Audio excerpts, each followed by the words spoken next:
Bismillahirrahmanirrahim. Assalamu alaikum dear students. Today my lecture is on errors and their classifications.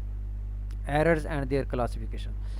जब भी हम किसी भी फिजिकल प्रॉब्लम्स को हम सॉल्व करते हैं, अगर तो वो एनालिटिकली सॉल्व हो जाता है तो तब हमारे पास उसका एग्जैक्ट सॉल्यूशंस हासिल होता है। और जब कोई भी फिजिकल प्रॉब्लम, जैसा कि अगर आपने किसी भी फंक्शन को डिफरेंशिएट करना है एट एनी पॉइंट पर, या किसी भी फंक्शन को इंटीग्रेट करना है विद सब्जेक्ट टू कंडीशंस यानी इन डेफिनेट इंटीग्रल्स को, या अगर किसी भी सिस्टम ऑफ लीनियर इक्वेशंस को सॉल्व करना है, या किसी भी अलजेब्रैक इक्वेशंस को सॉल्व करना है, ट्रिग्नोमेट्रिक इक्वेशन को सॉल्व करना है, किसी भी फिजिकल प्रॉब्लम्स को अगर आपने सॉल्व करना है, अगर वो एनालिटिकली सॉल्व नहीं होता तो हम फिर उसको न्यूमेरिकली सॉल्व करते हैं। तो जब हम उसको न्यूमेरिकली सॉल्व करते हैं, तो जब भी हम किसी भी प्रॉब्लम्स को न्यूमेरिकल सॉल्व करेंगे तो आपके पास एग्जैक्ट आंसर नहीं आएगा, उसका अप्रोक्सीमेट आंसर आएगा, यानी उसके करीब तरीन आएगा। तो जब किसी भी प्रॉब्लम का एक एग्जैक्ट सोल्यूशन है, एक अप्रोक्सीमेट सोल्यूशन है, तो जब हम उन दोनों का डिफरेंस लेते हैं तो आपके उसके रिजल्ट्स में आपके पास एरर अकर होता है। तो एरर क्या होता है? एक आपके पास एब्सोल्यूट वैल्यू होती है, एक आपके पास एग्जैक्ट वैल्यू होती है, तो उनके डिफरेंस को हम एरर कहते हैं। तो इन numerical computational we always look for the accuracy of result obtained. The size of error in the computed value is usually expressed in two ways. Number one, absolute error and two, relative error. और फिर एक और भी होता है percentage error, वो relative error से हम मल्टीप्लाई कर देते हैं 100 से। तो absolute error क्या होता है? ट्रू वैल्यू जो आपके पास होती है,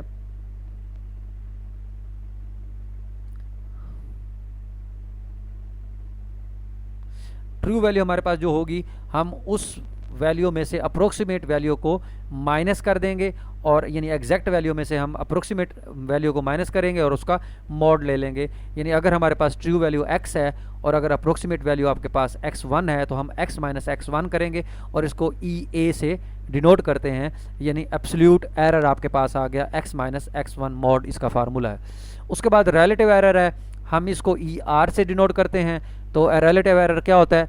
एब्सोल्यूट एरर को हम ट्रू वैल्यू पर डिवाइड कर देते हैं, यानी आपके पास एब्सोल्यूट एरर जो कैलकुलेट हुआ है, एब्सोल्यूट एरर को हमने एग्जैक्ट वैल्यू पर डिवाइड कर दिया, तो हमारे पास रिलेटिव एरर आ गया।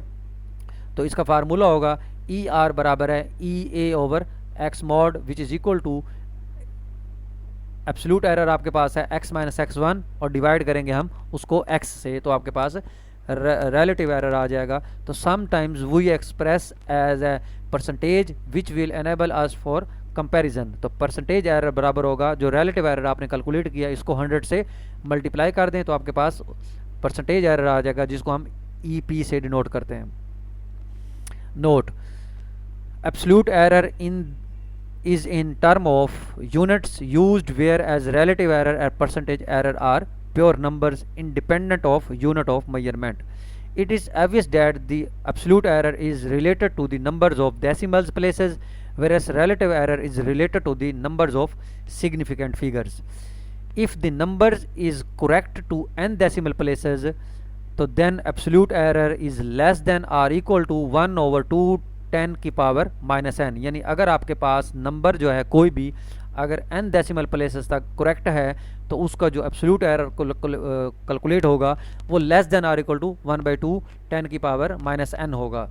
और अगर आपके पास नंबर जो है n सिग्निफिकेंट फिगर्स तक है, तो देन रिलेटिव एरर जो आपका कैलकुलेट होगा वो होगा less than or equal to 1/2 10 की power 1 minus n। In other words, a number x1 is an approximate to x, to n significant figures if x minus x1 over x, यानी relative error आपके पास जो आपके पास है वो less than or equal to 1/2 10 की power 1 minus n होता है। उसके बाद हमारे पास आ जाता है classifications of errors. Classifications of errors, तो classification of errors in numerical analysis, errors are classified into two major categories. Number 1 inherent errors और दूसरा है ट्रंकेशन एरर। इनहेरेंट एरर का मतलब है कि it is an error that is present in the statement of the problem before it is analysis and solution. यानी वो कहते हैं कि अगर हमारे इनहेरेंट एरर ये है कि अगर आपके प्रॉब्लम की स्टेटमेंट में या थ्योरम्स की स्टेटमेंट में या किसी फार्मूले में बगैर सॉल्व किए अगर उसमें कोई प्रॉब्लम है तो उसमें जब हम उसको सॉल्व करेंगे तो वो जो एरर आएगा एग्जैक्ट वैल्यू से उसका जो डिफरेंस आएगा उस एरर को हम इनहेरेंट एरर कहते हैं. The inherent error arise due to the simplification assumption that are used in the mathematical formation of the problem or due to the error in measurement of the parameters of the problem. यानी problems के parameter की measurement में जो error आ रहा है उसकी वजह से, या प्रॉब्लम्स की फॉर्मेशंस के अंदर मैथमेटिकल फॉर्मेशन यानी उसके फार्मूले में जो प्रॉब्लम है उसकी वजह से जो एरर आ रहा है उसे हम इनहेरेंट एरर कहते हैं. उसके बाद होता है ट्रंकेशन एरर. ट्रंकेशन एरर क्या है? It is due to those error caused by the method. जो मेथड की वजह से आता है एरर उसे हम ट्रंकेशन एरर कहते हैं. जैसा कि हमारे पास एक मैक्लॉरेन सीरीज़ है e⁻x, ये बराबर है 1 + x square over 2 factorial, x की 3 ओवर 3 फैक्टोरियल, और इसी तरीके से एंड सो ऑन. अगर हम इसकी अप्रोक्सीमेशन ले लें, चाहे वो क्वाड्रेटिक ले लें, चाहे वो लीनियर ले लें, चाहे वो क्यूबिक ले लें, अगर ये दो अप्रोक्सीमेशन हमारे पास हैं, अगर हम इधर से x पुट करके ex की वैल्यू निकालें और इधर से हम x को पुट करके कुछ वैल्यू निकालें तो दोनों में जारी बात है कोई ना कोई एरर आएगा. तो हमारे पास हालांकि फार्मूला एक ही है, लेकिन हमने यहाँ से खुद मेथड में इस पर कंडीशन लगा दी है कि हमने इसको क्यूबिक तक एक्सपेंड करना है और यहाँ हमने उसको अप्रोक्सीमेट करना है, चाहे उसको n टर्म तक करें. तो हमारे पास इन दोनों में जो एरर आएगा वो ट्रंकेशन एरर होगा. The remainder R4 after the fourth term in the Maclaurin series of ex is the truncation error. यानी R4 की वजह से हमारे पास जो आया रिमाइंडर टर्म में, फोर्थ टर्म के बाद जो हमारे पास एरर आएगा वो ट्रंकेशन एरर होगा. उसके बाद हमारे पास कुछ थ्योरम्स हैं, यानी ये जस्ट आपने रिजल्ट्स इसके याद रखने हैं.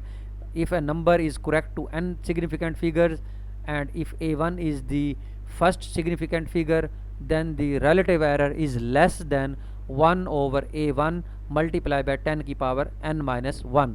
यानी a1 क्या चीज़ है? फर्स्ट सिग्निफिकेंट फिगर है, तो आपके पास जो रिलेटिव एरर आएगा वो इससे छोटा होना चाहिए.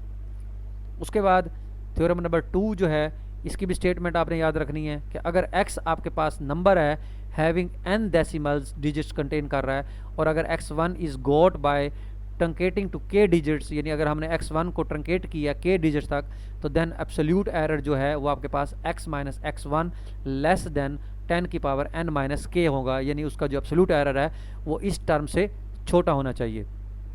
एब्सोल्यूट एरर जो है वो due to rounding off to k digits, यानी वो ड्यू किसकी वजह से होता है? Rounding off the k digit, यानी जब हम डिजिट्स को राउंड ऑफ करते हैं तो एब्सोल्यूट एरर जो है वो तब अकर होता है. तो हमारे पास x - x1 जो है एरर जो है वो लेस देन होगा 10 की पावर n-k डिवाइड बाय 2. इसी तरीके से जब हमारे पास नेक्स्ट आपके पास थ्योरम है कि अगर relative error of any number अगर 1 ओवर 2 मल्टीप्लाई बाय 10 की पावर n या 1 ओवर 2 मल्टीप्लाई बाय 10 की पावर -n अगर इससे छोटा है तो then number is correct to the n significant figures. तो देन क्या होगा? नंबर जो है वो n सिग्निफिकेंट फिगर तक वो ठीक होगा अगर आपका रिलेटिव एरर जो है इस टर्म से छोटा आ रहा है. तो ये एरर और एरर्स की क्लासिफिकेशंस आपने जो है वो इस तरीके से देखनी है. Thank you very much. Next video में हम क्या करेंगे? एरर से रिलेटेड हम कुछ एग्जांपल्स डिस्कस करेंगे, वो इंशाल्लाह नेक्स्ट वीडियो में मैं करता हूँ.